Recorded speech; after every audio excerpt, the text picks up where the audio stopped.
फिर सर मेरा यही स्ट्रेटेजी था कि गिव अप नहीं करना है, कंटिन्यू रखना है स्टडी को। और जो मिस्टेक्स इस नॉर्सेट में हुए वो अगले नॉर्सेट में ना हो मेरे से, तो उसके लिए मैं क्या बेहतर कर सकता हूँ।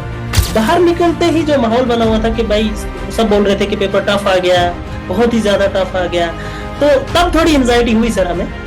पर जब रूम पे गए, वहाँ एनालिसिस किया थोड़ा, तो फिर ऐसा लगा कि नहीं हमारे बन रहे हैं। ये तो पता था सिलेक्शन तो ले लेंगे, पर रैंक इतनी आ जाएगी ये नहीं पता था सर। मतलब ये फील नहीं आ रहा था अंदर से कि इतनी रैंक आएगी। जब इवन के रिजल्ट आया सर, तो 3 बार चेक किया मैंने और 2 बार दोस्त से चेक करवाया कि यार ये मेरी रैंक है क्या। पेपर टफ था, इसमें कोई शक नहीं है, पेपर इस बार नॉर्सेट का बहुत टफ था। पर अगर किसी बंदे ने रेगुलर प्रैक्टिस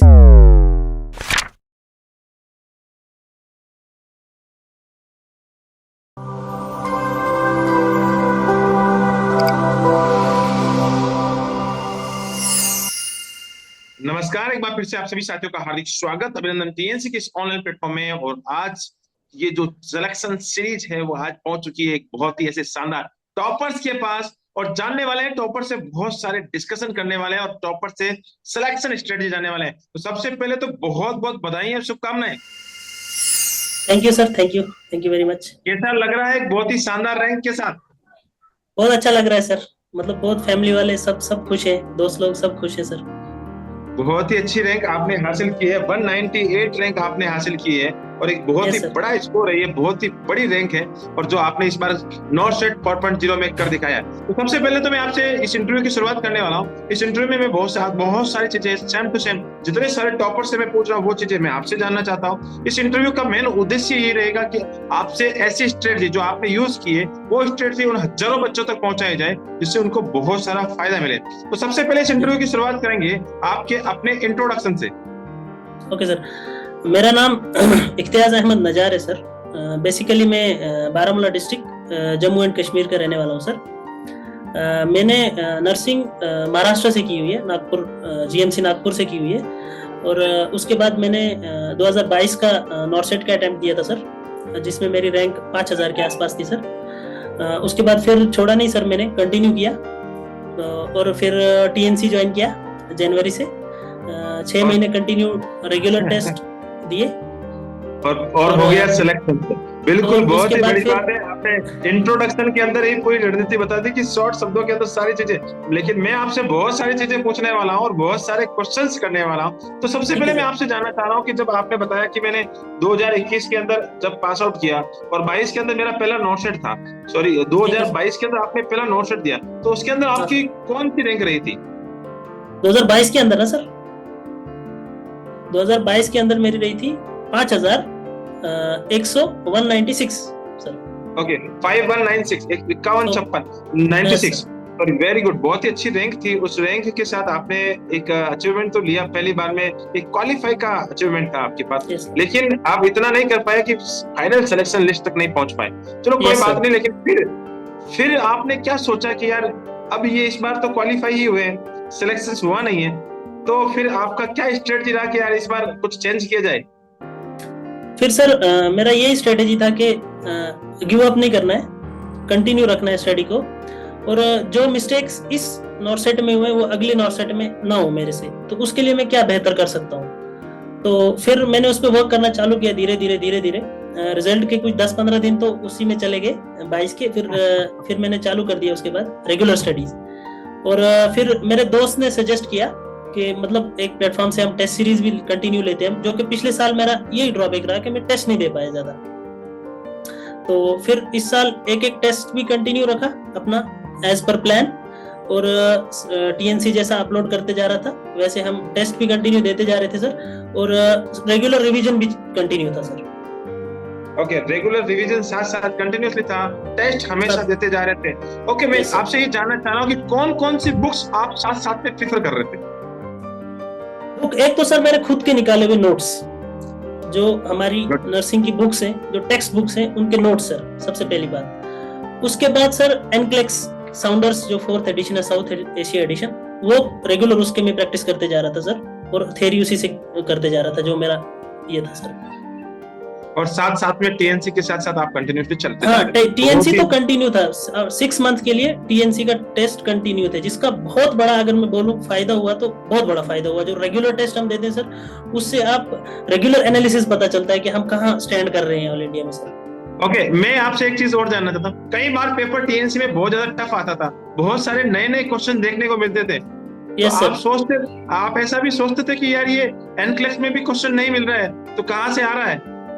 तो सर उन्हीं चीजों का तो फायदा हुआ। देखिए सर, अगर हम एनक्लेक्स में मिल रहा था तो हम ऑलरेडी वो रीड आउट कर रहे थे। जो नए क्वेश्चन, बने हुए क्वेश्चन जो आ रहे थे वो हमें नहीं आ रहे थे, तो हम उसका रैशनल गो थ्रू करते थे, और वो फिर अपनी नोटबुक में उसका रैशनल पूरा क्या कर लेते थे, लिख लेते थे सर। फिर उसको नेक्स्ट टाइम वो हम गलती ताकि ना हो, इसलिए हम उसके नोट्स निकाल लिया करते थे सर। गुड गुड गुड, मतलब डीप एनालिसिस, आप खुद का एनालिसिस कर रहे थे, टीएनसी के साथ लगातार चल रहे थे, और एक बहुत ही बड़ा बेनिफिट निकला और बहुत ही बड़ा फायदा आपको मिला है। चलो एक चीज मैं आपसे और जानना चाह रहा हूँ कि आप जब हमेशा एग्जाम देते थे तो सबसे पहले जब आपने शुरुआत एग्जाम देने की टीएनसी के साथ की थी तो शुरुआती रैंक कौन सी आई थी? शुरुआती रैंक तो बहुत ऊपर आई थी सर, मतलब 2000 के आसपास आई थी तब मेरी रैंक। पर ऐसे जैसे टाइम होता गया, प्रोग्रेस होता गया सर, तो लास्ट एग्जाम से पहले दिनों में बहुत अच्छी रैंक रहती थी सर। एक मंथ में मैं मतलब पीएनसी में जो रैंक मुझे रहती थी सर, एज इट इज बोल सकता हूँ मैं, मतलब उससे 20 या 30 ऊपर नीचे रैंक हुई है, वही रैंक मुझे नॉर्सेट में भी मिल गई है। मतलब 150 200 के अंदर ही रहता था सर। बिल्कुल, सीधी बात करें तो टीएनसी के अंदर जो रैंक रही है वही आपको नॉर्सेट 4.0 में रैंक देखने को मिली है। एक बहुत ही बड़ा मिरेकल आप कहो तो मेरे को ऐसे होता ही है, बहुत सारे बच्चों के साथ ऐसा है कि जो टीएनसी में परफॉर्मेंस है वो सेम टू सेम परफॉर्मेंस वहां पे नॉर्सेट में होती है, क्योंकि वो टेस्ट सीरीज को ही नॉर्सेट समझते हैं और नॉर्सेट को ही टेस्ट सीरीज समझते हैं। दोनों को जब साथ साथ लेके चलते हैं तो बहुत ही बड़ा बेनिफिट होता है। टीएनसी के बहुत ही अच्छी डिजाइनिंग है अभी जो वायरल पे चल रहा है टेस्ट सीरीज, और साथ ही साथ वीडियो एमसीक्यू बैच और सारा का सारा फुल कोर्स बहुत ही अच्छे तरीके से डिजाइन किया हुआ है। अब बात करता हूं मैं आपसे बहुत सारी चीजें, एक चीज मैं और आपसे जानना चाहता हूं, एग्जाम हॉल में गए तो एग्जाम हॉल से आपके माइंड में ये था कि सितंबर में नोट सेट होगा, लेकिन नोट सेट जून में हो गया, तो इसका एकदम से एंजाइटी फील कि यार एकदम से पेपर आ गया, अब क्या करूं? पहली बात तो ये सर कि जैसे ही एग्जाम का आगाज होने वाला था उससे पहले ही हमें टीएनसी से जो कि न्यूज मिल चुकी थी, हमें मिल चुकी थी कि मतलब एक सोर्स ऐसे ही बोल के आपने खुद न्यूज दे चुके थे हमें कि एग्जाम इस बार जून में ही होने वाला है। तो सर फिर हमने ये भी सोच लिया कि हमारे लिए ही नहीं होने वाला, ये सबके साथ ऐसे ही होने वाला है, तो एक मन बना लिया और उस हिसाब से जैसे आपने प्लान चालू कर दिया, बस वो वर्क करते गए और नतीजा आ गया सर, रिजल्ट आपके सामने है। गुड, बहुत ही अच्छी बात बताई कि सबको बाद में पता लगा लेकिन आपको सबसे पहले पता लगा, क्योंकि यस सर, ये बात बहुत ही प्रभावित की हमें कि जो हमें बताया गया उससे मतलब उसके बाहर नहीं है, मतलब एग्जिट डेट भी सेम ही छप के आ गई और उसी टाइम पे एग्जाम आ गया। बहुत ही अच्छी बात है, डेट भी सेम थी और सब कुछ, क्योंकि ये टीएनसी हमेशा एक कॉन्फिडेंट होके बिल्कुल एक सटीक न्यूज लेके आती है और उसी पे कंटिन्यूसली चलती है। अब आजकल तो लोग टीएनसी की न्यूज को भी अपने अपने ग्रुपों में शेयर करते हैं, बहुत ही अच्छी बात है, और ऐसे कर रहे हैं तो अब उनको दिक्कत भी नहीं है, इन्फॉर्मेशन कहीं ना कहीं आगे तक पहुंच रही है, एक अच्छी बात है, बहुत ही अच्छी बात है। अब मैं आपसे एक चीज और जानना चाह रहा हूँ और बहुत सारी चीजें, एग्जाम हॉल के अंदर की बात जानना चाह रहा हूँ। एग्जाम हॉल के अंदर आप पेपर दे रहे थे तो वहां का एक्सपीरियंस कैसा रहा?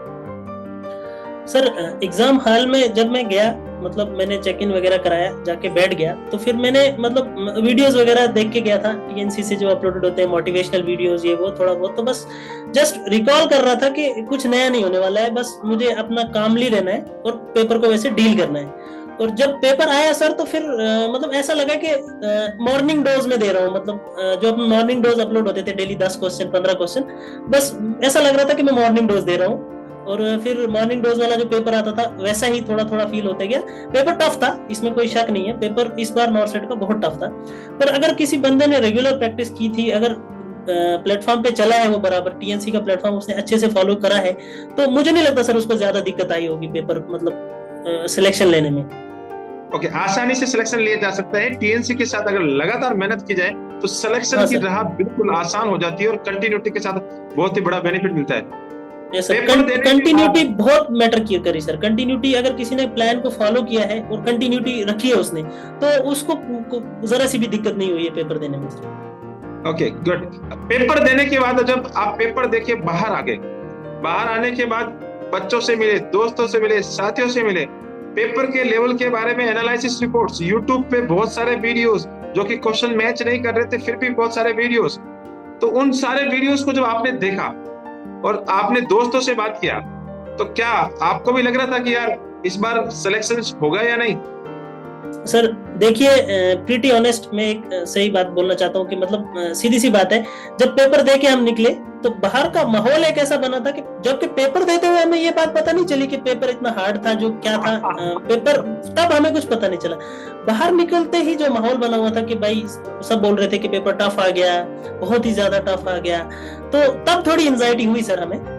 पर जब रूम पे गए, वहाँ एनालिसिस किया थोड़ा, तो फिर ऐसा लगा कि नहीं हमारे बन रहे हैं, मतलब अच्छे मार्क बन रहे हैं, अगर सबका ऐसा गया है तो हमारा उस हिसाब से ठीक ही गया है सर। तो फिर मतलब पेशेंस रख के वेट किया सर। बहुत ही अच्छी बात बताई है आपने, ये बात बहुत ही अच्छी बात बोली और दिल को छू जाने वाली बात है कि पेपर देते वक्त इतना तो हार्ड नहीं लगा, लेकिन जब बाहर आके दोस्तों से बात किया और बाहर के माहौल को जब देखा तो एंजाइटी हुई। पेपर के जो हॉल, एग्जाम हॉल में थे उस समय एंजाइटी जरूर नहीं हुई थी, लेकिन बाहर आने के बाद दोस्तों का जब रिव्यू मिलता है, बहुत सारी हवाएं साथ साथ चलती है, तो बाद में एंजाइटी जरूर हो गई। ये एक बहुत ही बड़ी बात बोली है। चलो कोई बात नहीं, अच्छा लगा आपसे, ये बहुत आप शानदार बात बता रहे। बी ऑनेस्ट की जो बातें होती है ना, तो निकल के आती है ना, तो मजा ही कुछ और होता है। चलो बहुत ही अच्छी बात बताई आपने, और ये शानदार बात। आपको उसके बाद जब आपने इवैल्यूएशंस किया, सारी चीजें की, उसके बाद जब आपने ये बताया कि यार चलो ठीक है, अपना स्कोर तो ठीक लग रहा है दूसरों के बजाय, कभी ऐसा फील हुआ कि यार इतनी बड़ी रैंक आ जाएगी 200 के अंदर अंदर? सर हम एग्जाम को क्वालिफाई कर जाएंगे ये तो पता था, सिलेक्शन तो ले लेंगे, पर रैंक इतनी आ जाएगी ये नहीं पता था सर। मतलब ये फील नहीं आ रहा था अंदर से कि इतनी रैंक आएगी। जब इवन के रिजल्ट आया सर, तब 3 बार चेक किया मैंने और 2 बार दोस्त से चेक करवाया कि यार ये मेरी रैंक है क्या। मतलब मुझे ऐसा लग रहा था जैसे मैसेज बजी मेरी टीएनसी में, जैसे सुबह सुबह मैसेज आ जाती थी कि आपका मतलब रैंक आ जाता था, तो मेरा वही रैंक मुझे फील होने लगा, यार ये इतना कैसे हो गया। तो फिर बहुत अच्छा फील हुआ सर, मतलब जब पता चला कि ये मेरा ही रैंक है और मैंने इतना स्कोर किया है। Good good. आपके कहने का मतलब ये हुआ कि टीएनसी की तरफ से जो मैसेज आता है रोजाना, वैसे ही लगा कि यार ये टीएनसी का मैसेज आ गया है, और टीएनसी के मैसेज को जब देखते हैं तो वहां पे तो लगता है कि यार हाँ चलो ठीक है, यहाँ पे तो आ सकती है, लेकिन वहां एग्जाम हॉल में आ जाए तो और भी ज्यादा शौक होता है, और रियल में टीएनसी वाली रैंक यहाँ पे आ गई है, तो ये बहुत ही बड़ा मजा आता है और बहुत ही शानदार। साथ में मैं आपको एक जिक्र और करना चाहता हूँ, जैसा कि आपको मैंने देखा कि वीडियो एमसीक्यू बैच भी आपने लिया है, उस वीडियो एमसीक्यू बैच में जो रेस्टल होते थे उनके बारे में थोड़ा सा जिक्र करें। सर उसमें कैसा होता था, मतलब जब हम वो एमसीक्यू बैच हमने लिया तो उसमें अगर कोई चीज ऐसे मतलब जैसे रैशनल पेपर में दिए जाते थे, तो उसमें रैशनल तो अगर कोई इन केस कोई बंदा ऐसा है, मैं बोलूंगा जिसको अगर नहीं कोई वर्डिंग ऐसी होती थी टफ लैंग्वेजिंग, जैसे एनक्लेक्स की थोड़ी टफ लैंग्वेजिंग होती है, तो जो वीडियो से ये फायदा होता है कि सर लोग मतलब क्लियरली एक्सप्लेन कर देते हैं कि आपको ये क्या कहना है, क्वेश्चन क्या कहना चाहता है, हमें क्वेश्चन को अप्रोच कैसे करना है, हमें कैसे ऑब्जेक्टिव को अप्रोच करना है, चाहे एलिमिनेट पैटर्न कैसे यूज करना है, तो ये सब चीजें उससे क्लियर होगी, बिल्कुल क्लियर होगी। Good good good good. Okay, मैं एक चीज और, मैं अब ये इतनी सारी बातें तो मैं जानना चाह रहा था, लेकिन अब बच्चे आपसे जानना चाह रहे हैं कि टॉपर से पूछा जाए कि कितने क्वेश्चन अटेम्प्ट किए और कितने क्वेश्चन माइनस मार्किंग हो गए। सर मैं मेरा पहले बताऊंगा, फिर मैं ये भी बताऊंगा कि मतलब मैं अपने हिसाब से बताऊंगा कि कैसे करना चाहिए। वो अपनी अपनी अलग स्ट्रेटेजी होती है हर एक की, पर जितना स्कोर मैंने स्कोर किया, कैसे मेरा नेगेटिव रहा, उस हिसाब से मैं अपना बताना चाहता हूँ। मैंने सर अटेम्प्ट किए थे 168 और मेरे सर करेक्ट आए थे नियर अबाउट 122 के आसपास, और बाकी 45-46 अराउंड मेरे रॉन्ग हो गए थे सर। तो टोटल स्कोर मेरा 106 बना था सर, 53%। तो उस हिसाब से तो ओपन के हिसाब से ही हो गया। पर मेरी यही एक सलाह है, जो भी मतलब मेरे जूनियर्स हैं, बैचमेट हैं, जो भी पढ़ने वाले हैं, तैयारी कर रहे हैं, मैं उनको एक ये सलाह देना चाहूंगा कि जो भी चीज आपने जो भी प्लेटफॉर्म चुना है, फॉर एग्जांपल मैंने टीएनसी चुना था, तो जो वो बोल रहा है उसको क्लियरली फॉलो करो। जो टेस्ट अपलोड हो रहे हैं मिस बिल्कुल नहीं करना है टेस्ट। आपको रिवीजन के साथ साथ टेस्ट देने से बहुत फायदा होता है। जैसे हम लास्ट फ्री सैटरडे टेस्ट देख लो आप, 24,000-25,000 स्टूडेंट अगर एक प्लेटफॉर्म में एक साथ एग्जाम दे रहे हैं, अगर आप उसमें रैंक ला रहे हो, मतलब उसका यह मतलब है कि वो सीधा नॉर्सेट का ही रैंक है। Good good. आपको आपको बिलीव करना है, सबसे पहले आपको बिलीव करना है किसी चीज पे कि हाँ जो दे रहे हैं हमें ये ऐसे नहीं आ रहा है, ये इस पे संघर्ष हो रहा है। अगर वो आप उस पे बिलीव करके ऑनेस्टली आपने वर्क करना चालू कर दिया तो वन डे आपको मिल ही जाएगा सर। बहुत ही अच्छी बात बताइए, बहुत ही शानदार बात। एक चीज मैं और जानना चाहता हूँ, बहुत सारे बच्चे में रोजाना जब एग्जाम देते हैं तो बहुत सारे बच्चे ऐसे भी होते हैं जो ये सोचते हैं कि यार टेस्ट देने से टाइम वेस्ट होता है, तो उन बच्चों के लिए आप क्या कहना चाहते हैं? बिल्कुल ऐसा नहीं है सर। अगर मतलब सीधी सी बात है, अगर आप रिवाइज कर रहे हो, मतलब कोई भी चैप्टर ग्रो थ्रू कर रहे हो आप, फॉर एग्जांपल कोई भी यूनिट उठा लो, जब तक कि ना आप उसका एनालिसिस नहीं करोगे, जब तक आप उसके क्वेश्चन सॉल्व नहीं करोगे, आपको कैसे पता चल रहा है कि मेरा चैप्टर क्लियर हुआ है या नहीं हुआ है। मैं जो पूरे इंडिया के लड़के बैठ रहे हैं टेस्ट देने के लिए, उनमें मैं कहाँ खड़ा हो रहा हूँ, मैं कहाँ स्टैंड कर रहा हूँ, वो पता नहीं चलेगा ना आपको। आप दिन भर दे रहे हो, आप 12 घंटे 8 घंटे 10 घंटे जितना कोई पढ़ रहा है, वो अगर आप रिवाइज को दे रहे हो, पढ़ने को दे रहे हो, तो आपको एक टेस्ट देना जरूरी है। तब जाके आपको वो फीलिंग आएगी एग्जाम वाली कि मेरा रैंक क्या रह रहा है, मैं कहाँ स्टैंड रह रहा हूँ, कितना पानी में हूँ मैं। तो वो सब चीजें क्लियर करने के लिए टेस्ट देना बहुत जरूरी है according to me sir. Okay, बहुत ही अच्छी बात है। एक चीज मैं और लास्ट में आपसे ये पूछना चाहता हूँ कि इस जर्नी के अंदर कौन कौन सी बुक्स आपकी हेल्पफुल रही है? सर सेम जैसे मैंने बोला, एनक्लेक्स है, साउथ एशिया एडिशन की एनक्लेक्स बुक है। और मतलब टारगेट हाई भी मैंने कुछ पॉइंट्स के लिए रेफर की थी, पर मोस्टली आपको एनक्लेक्स पढ़नी है और टेक्स्ट बुक पढ़नी है सर। लिपिन कॉट है या डीसी दत्ता है, टेक्स्ट बुक्स जितनी भी है हमारे नर्सिंग की, वो सबसे बेटर है sir according to me. Theory के साथ साथ आपको कंटिन्यूअसली थ्योरी आपकी बेसिक अच्छी होनी चाहिए, और उसके बाद साथ बिल्कुल में थ्योरी अच्छी होना भी कोई बड़ी बात नहीं होती है। थ्योरी आप कितना भी अच्छा कर लो तो साथ में अगर मैं बोलूँ तो एमसीक्यू प्रैक्टिस होना बहुत ज्यादा है। 50-50 दोनों का रोल होता है कि अगर ये बिल्कुल 50 बिल्कुल। 50 होना जरूरी है, अगर ये है तो ये होना जरूरी है। दोनों अगर ठीक है आपके सर। कॉम्बिनेशन में नहीं है तो आप सिलेक्शन बिल्कुल भी नहीं ले सकते। ये हंड्रेड बिल्कुल परसेंट सही है, आज साबित हो गया है। और ये बिल्कुल हर रैंकर ने यही बोला है कि दोनों चीजें होना जरूरी है। अगर एक चीज भी मिसिंग है तो आप बिल्कुल परफेक्टनेस के साथ सिलेक्शंस नहीं ले सकते। तो दोनों यस चीजें सर। कंटिन्यूसली फॉलो की और बहुत ही बड़ा आपने एक बहुत ही बड़ा अचीवमेंट लिया। लास्ट में मैं आपसे एक बहुत ही बड़ा सवाल पूछने जा रहा हूँ। ये हजारों बच्चों का फ्यूचर डिसाइड करेगा, और यहाँ पे जितने भी जो बच्चे इस इंटरव्यू को देख रहे हैं उन सभी बच्चे आपसे एक चीज जानना चाहते हैं कि टॉपर से पूछा जाए कि आप एक जो स्ट्रेटजी फॉलो किए, आपने सिलेक्शंस लिया और इतनी जर्नी आपने देखी है, तो उसी के बेस पे हमें बता दिया जाए कि आने वाले जो नॉर्थ सेट के अंदर है, आने वाले जो जितने भी नर्सिंग कॉम्पिटेटिव के एग्जाम के अंदर हम भी एक बहुत ही अच्छी रैंक लेके आ जाए, उसके लिए कोई एक बहुत ही की पॉइंट और एक बहुत ही एक स्ट्रेटजी दे दी जाए या एक क्लू दे दिया जाए जिससे हम फॉलो करें और हम अच्छी रैंक लेके आए। सर मतलब ऑनेस्टली अगर मैं ये कहना चाहूँ कि मतलब मैं अपने तरीके से बताऊंगा जैसे मैंने फॉलो किया और मेरा रैंक जैसा रहा, या मतलब आपने तो सर बहुत सारे इंटरव्यू लिए होंगे, तो उस हिसाब से मैं ये बोलना चाहता हूँ कि अगर आपको मतलब टॉपर्स में आना है, तो सिर्फ आपको थ्योरी पढ़ने से नहीं होगा ये। आपको प्रैक्टिस करनी है, वो 20% की भी, जो 20% हमें एक्स्ट्रा के पूछे जाते हैं, जीके रीजनिंग एप्टीट्यूड, जैसा कि टेस्ट में जैसे जैसे जैसे टेस्ट अपलोड होता है, उस मैं ऐसा कहना चाहूंगा कि मैंने कोई अदर बुक रेफर नहीं की सर, मतलब क्वेश्चन प्रैक्टिस के लिए। एनक्लेक्स के सिवा और टीएनसी की टेस्ट के सिवा morning dose very very much beneficial है सर। अगर किसी को नॉर्सेट पैटर्न क्वेश्चन, क्योंकि नॉर्सेट हर साल पैटर्न चेंज करता है, और उसको जैसे मॉर्निंग डोज जैसे ही आता है उसका एनालिसिस करना, उसमें अगर नॉर्स 10 में से अगर कोई बंदा 7 से 8 क्वेश्चन डेली सॉल्व कर रहा है, मतलब he is in good condition, उसको हम बोल सकते हैं वेरी सर गुड। मेरे हिसाब से। बहुत ही अच्छा सजेशन और बहुत ही शानदार, बहुत बढ़िया।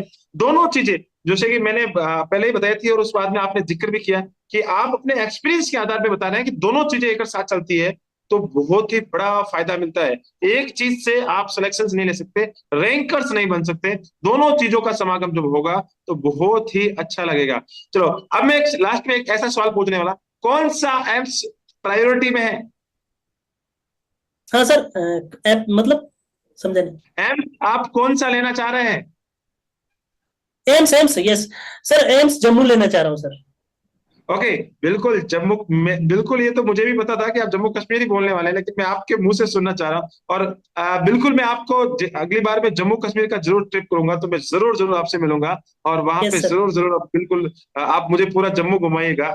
मुझे बहुत ही घूमने की वो आदत है कि मैं उसको घूमूं, और इस बार जरूर जरूर मिलेंगे। तो इस इंटरव्यू सेशंस को आपने अटेंड किया, बहुत बहुत धन्यवाद। और आप हमेशा अपना नाम, अपने माता पिता का नाम, पूरी फैमिली का नाम, जिस धरती से आते हैं उस धरती का नाम और जिस कॉलेज से आपने नर्सिंग पास आउट की है उनका नाम और वहां के सारे गुरुजनों का नाम, साथ ही साथ टीएनसी का नाम हमेशा रोशन करते रहे। जय हिंद, जय Bharat, Vande Mataram. Thank you so much. Thank you sir, thank you very much.